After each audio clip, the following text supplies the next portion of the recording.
Yo bar, what's up and what's happening, and welcome back to It's the Yo Bar series with me, Chris Harding.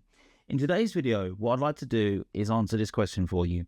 How do you lose weight, or how do you lose weight successfully without any bullshit? So basically, I'm going to give you the key principles as to why you put weight on, what's going wrong with your body and why you're putting weight on, then how you're actually going to lose weight, or how you're going to possibly reverse your type 2 diabetes, or just improve your health in general. So let's kick things off straight away. What we have here is the paradox of processed foods negative feedback loop. Or what does that actually mean? Okay, so basically, processed foods give us a negative feedback loop within our body, which basically means that it imbalances our hormones, our metabolism, and our gut biome, which eventually affects our health. But let's go through it step by step. So by consuming high amounts of processed food, your body basically spikes insulin too frequently. And because of that, it causes something called hyperinsulinemia. Now, that then causes other things to happen. So basically, when you're consuming too much refined sugar or too much refined grain, there's too many spikes of insulin. That insulin causes another hormone to spike, which is called leptin. And leptin is a signal that tells the body when to store fat and when to use fat. But when that signal becomes misconstrued, let's say, basically it becomes interfered with because we're consuming processed food at a much higher rate and insulin is being spiked too many times, it causes leptin to be spiked too many times. So in layman's terms, what does that actually mean? Well, it means that the body becomes resistant to insulin and also to leptin. So because the body is having to produce too much insulin and it's having to produce too much leptin, eventually over time, it becomes resistant to those hormones. And that is the beginning stages of what we call a metabolic syndrome, or a problem, let's say. So by consuming this processed food, at the end of the day, you are left with hyperinsulinemia, and you're also left with hyperleptinemia. So when we are consuming processed foods, we're consuming too much sugar and too many refined grains. So that basically means that our insulin and our leptin are spiked too high, too many times, and that causes insulin and leptin resistance. So what happens? So basically, when we're consuming that type of food, sugar is to be stored as fat, and that's converted by the liver. Now, what you may not know about us humans is that humans can't break down fructose. So most sugar that we consume is a form of fructose in terms of refined sugar. So when you're talking about refined sugars, it gets stored as fat. And because it gets stored as fat, over time, too much resistance and too many high doses of sugar or refined grains means that the liver becomes fatty itself. So it gets backed up with its own fat stores. And that's what we call non-alcoholic fatty liver disease. So not only is it storing fat as subcutaneous fat, which is the fat that's around our abdomen and around our hips and things like that, it's also starting to store fat around the organs. And this leads then onto the pancreas. So the pancreas is another major organ within the body, and that's the organ that actually produces insulin. So we've got these little tiny cells within the pancreas, and within that, basically, there are these cells called beta cells. And the beta cells try to start to overproduce insulin over and over again to be able to keep up with demand. So when you're having high amounts of processed food, there's a high demand for insulin. Therefore, there's a high demand for leptin. Remember that leptin is the hormone that governs how much fat is to be stored and how much fat is there to be used. That's recycled too many times. And so the beta cells basically start to break down and you're overproducing insulin. This eventually leads to a worn out pancreas, or at least a pancreas that is storing too much fat. So your actual organs start to store what we call visceral fat. So too much visceral fat, or internal organ fat, basically means that your body is backing up fat at an alarming rate. So it can't keep up with the demand of the amount of refined sugars, grains, and processed food that's coming in from, obviously, your diet. So once that starts to happen, once you start to receive too much visceral fat, then what's going to happen is that eventually this is going to lead to a broken metabolism, or what we call a metabolic syndrome. So what is a metabolic syndrome? Well, a metabolic syndrome is basically where your metabolism is not functioning as well as it should. So let me give this to you as a quick example. A quick example would be someone who's got a metabolic problem or metabolic syndrome. What is that? Let's say type 2 diabetes. So someone's got type 2 diabetes, and someone who hasn't got type 2 diabetes has got a relatively active and healthy lifestyle and consumes more whole food within their diet. If I gave them both the same meal, exactly the same calories, fats, carbohydrates and protein, the person with the metabolic syndrome wouldn't be able to process that nutrient as well as the person who was healthy, because they have a metabolic syndrome. And that's basically what it means. The breakdown of the metabolism means it doesn't govern energy the way it used to, because of all these things that are happening up here with too many spikes of insulin and leptin and too much visceral fat being caused, which then causes the liver to overproduce fat, and then too much visceral fat is stored. So let's crack on to the next page. So what is metabolic syndrome? Quite simply, metabolic syndrome is type 2 diabetes, heart attacks and strokes, which is called atherosclerosis. Then these two things here start to lead on to other problems. So they lead on to dementia, cancer, and also you can have cardiovascular conditions as well. So I'd probably say that these two up here, the type 2 diabetes and the heart attacks and strokes, I'm also going to put in cholesterol into that. So you've got very high amounts of cholesterol. Then basically what that means, which then causes atherosclerosis, by the way. So high cholesterol then leads on to atherosclerosis.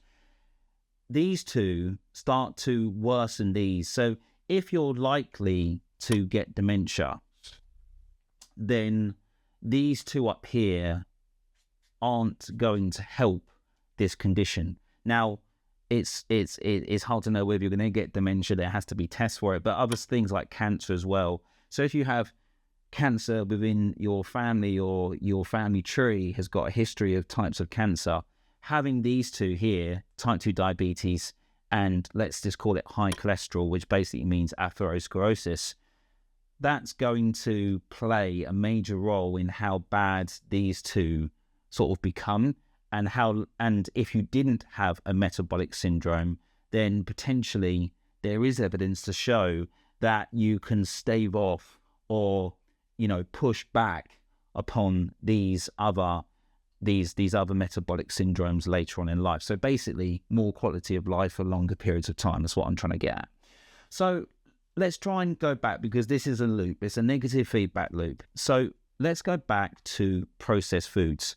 Highly refined foods basically means the overconsumption of energy. So you're having too many calories through too much refined food, with sugars and processed grains, as well as other things as well, like additives and stuff. This basically causes insulin resistance. That causes an imbalance in the gut microbiome. So processed foods are going to cause an imbalance in your gut microbiome. So your gut microbiome is basically bacteria within the gut, and it looks after your well-being, and it produces hormones, and a healthy gut means a healthy you, quite basically. However, processed food is going to pretty much destroy that gut microbiome there, and then it's going to lead to an underperforming metabolism, which is basically metabolic syndrome. And as a result of that, of a weakened gut microbiome and an performing metabolism, this basically leads to an immune system that becomes weakened. So you've now got a weakened immune system. So your white blood cells, which are basically your immune system, don't work as well because they're not being supported. And they're not being supported because the fuel that you're consuming is possibly too high in processed food. So as I said at the beginning of this video, we're dealing with what we call a negative feedback loop, okay? So it's a paradox.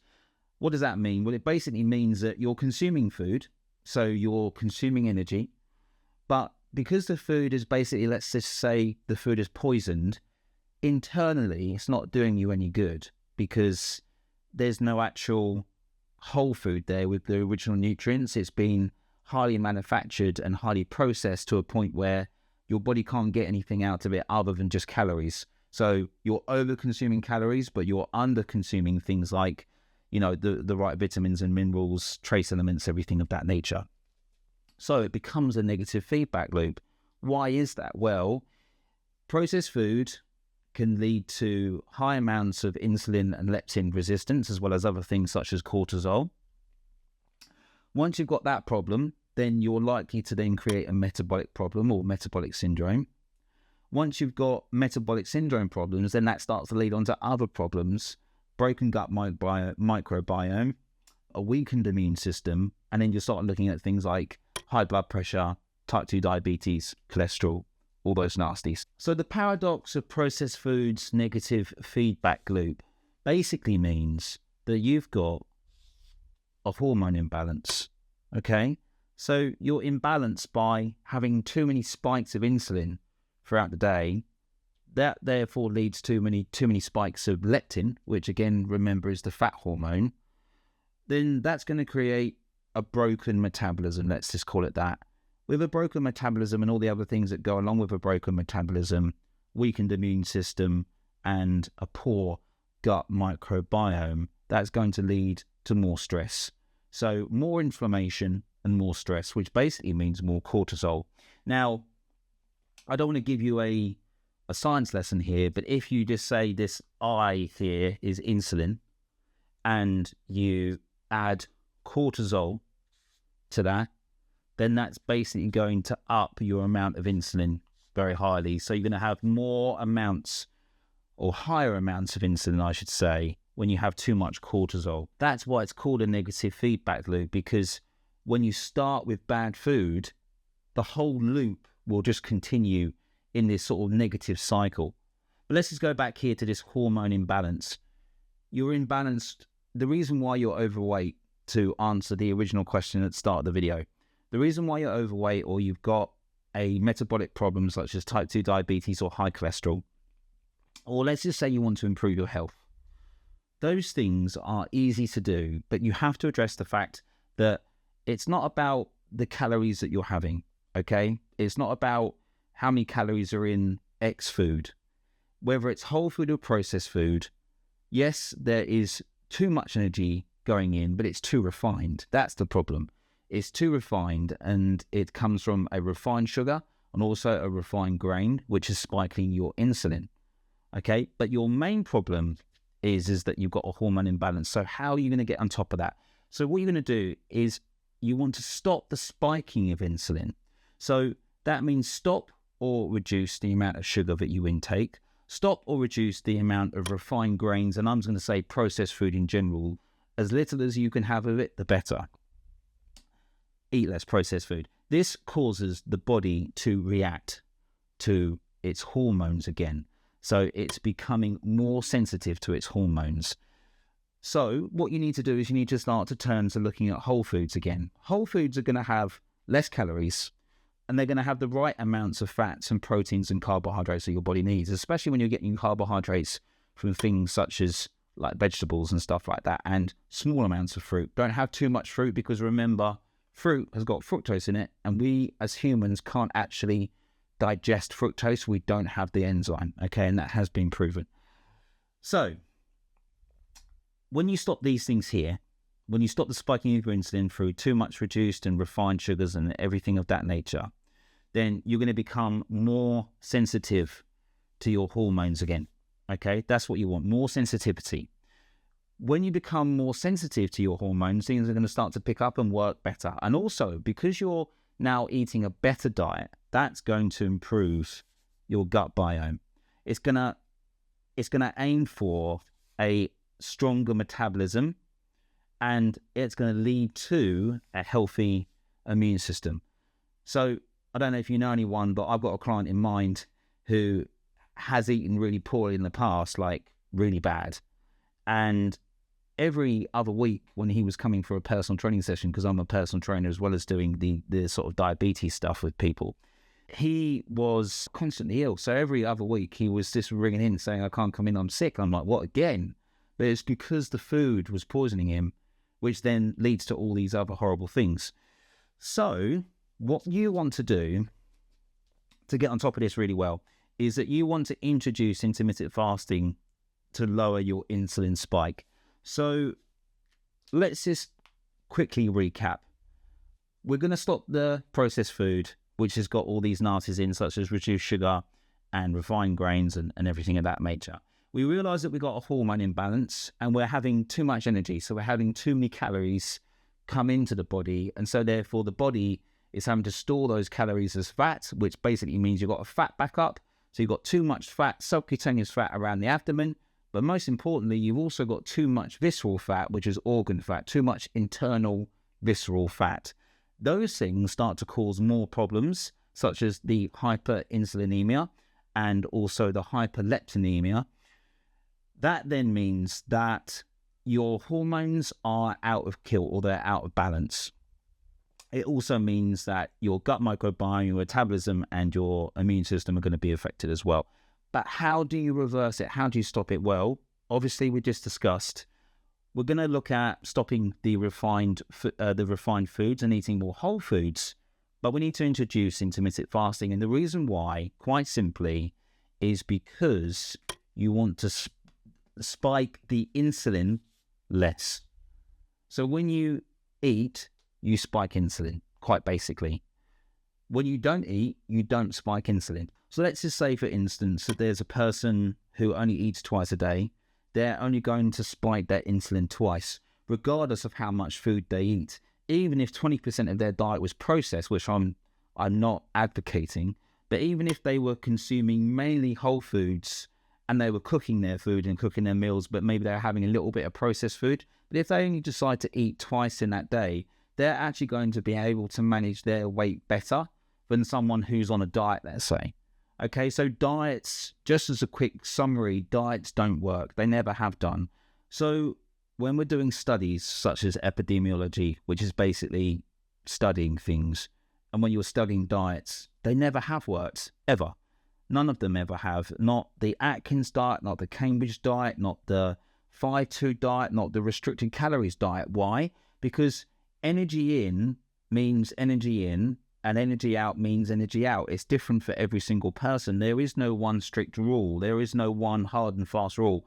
If there was, it would have worked by now. We'd all be walking around like Greek gods, but we're not. We're all kind of broken in the best way possible. So what you need to look at doing is moving your mindset away from the diet and start to look at the real issue, which again is this negative feedback loop.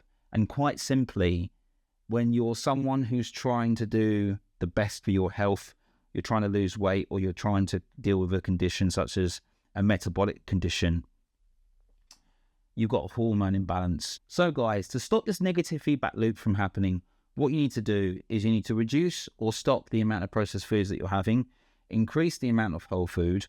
Don't worry so much about your calories in versus calories out, because by stopping the processed food, you're going to reduce the amount of calories anyway. You're also going to up your nutrition on the whole food, which is going to be good. And then you seriously want to think about introducing intermittent fasting.